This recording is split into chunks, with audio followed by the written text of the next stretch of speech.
He that loveth silver shall not be satisfied with silver, nor he that loveth abundance with increase. This is also vanity. This is Kyrie Irving. And amongst everyone in the NBA right now, I would say he's the best at maneuvering around and scoring on taller defenders. Despite only being 6'2", which is considered to be short in today's NBA, Kyrie has mastered the art of using certain moves to get space, trick, and ultimately get buckets on the defense. And in this video, I'm going to show you how he and many other players in the league score on length and height, and all the moves they used to do so. Let's get into it.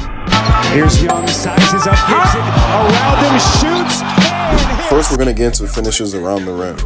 And the layup we're going to start with is the veer step. This move is great for finishing on tall defenders because it literally stops them from being able to block your shot. To perform it, you just want to get into your pickup, then on your first step, step with your outside foot. Then on your second step, step with your inside foot, and push your body inwards while holding the ball up high.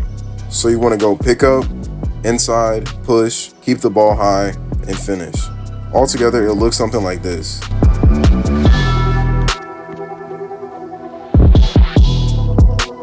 We'll do these out of the low pickup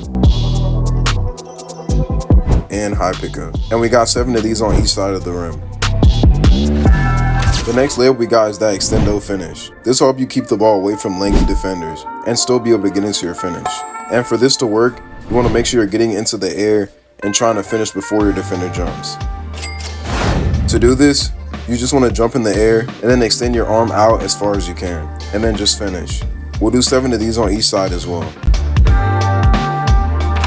The next finish is one you can do almost anywhere on the court, and that's the hook shot. If you ever find yourself in this predicament where you're going full speed to the rim and you don't want to stop, but you still want to get a shot off, this should be your go-to because you can use it both off the move and out of the standstill. Hey yo, what the? We're going to work on getting into these going middle, and don't be scared to miss because this is a pretty tough shot to master. Once you get the motion and touchdown, it might become one of your go-to moves.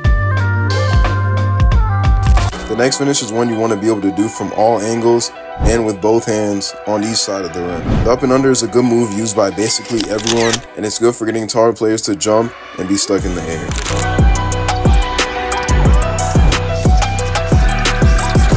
We're going to work on these coming from the baseline and finishing on the other side of the rim, and also driving straight towards the basket and finishing on the other side of the rim.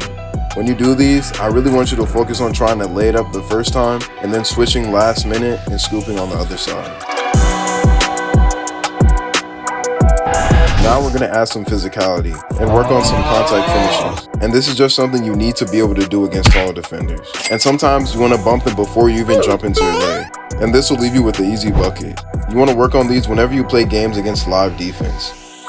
This next one is kind of like the up and under, but for this one, you want to stay in the air a little longer and wait for your defender to jump by you, and then you want to relocate and finish. And we got these on each side of the rim, finishing with that inside hand. Now onto the mid-range, and there's really only 2 things you want to be able to master against taller defenders. One of those is being able to fade on your shots.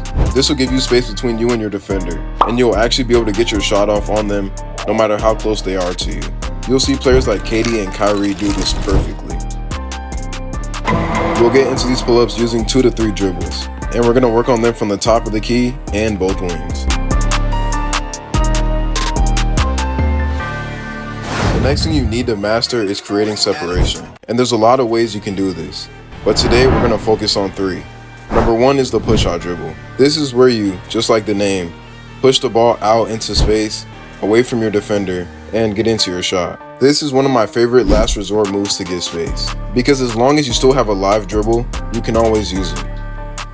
Switch it up, if you ain't saying you look like us. Remember that day I was supposed to be done. Remember that day I was posting that gun. Matthew 7:23. I ain't trying to be one of them. I ain't trying. Then we're going to work on doing the push out of the spin move.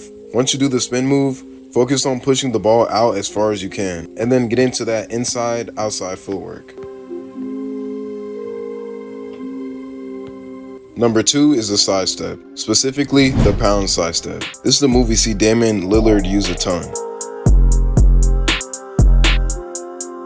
We're going to work on these from the free throw line and start with 2 setup moves and then the pound side step. You want to really focus on pushing off with that inside foot after the hard pound, and then gathering and shooting.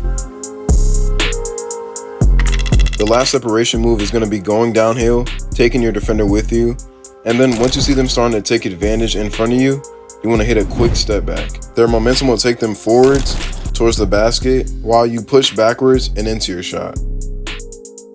We got these from the top of the key going both ways. And that's it. If this helped you guys out, make sure to like and subscribe.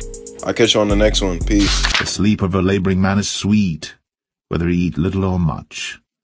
But the abundance of the rich will not suffer him to sleep.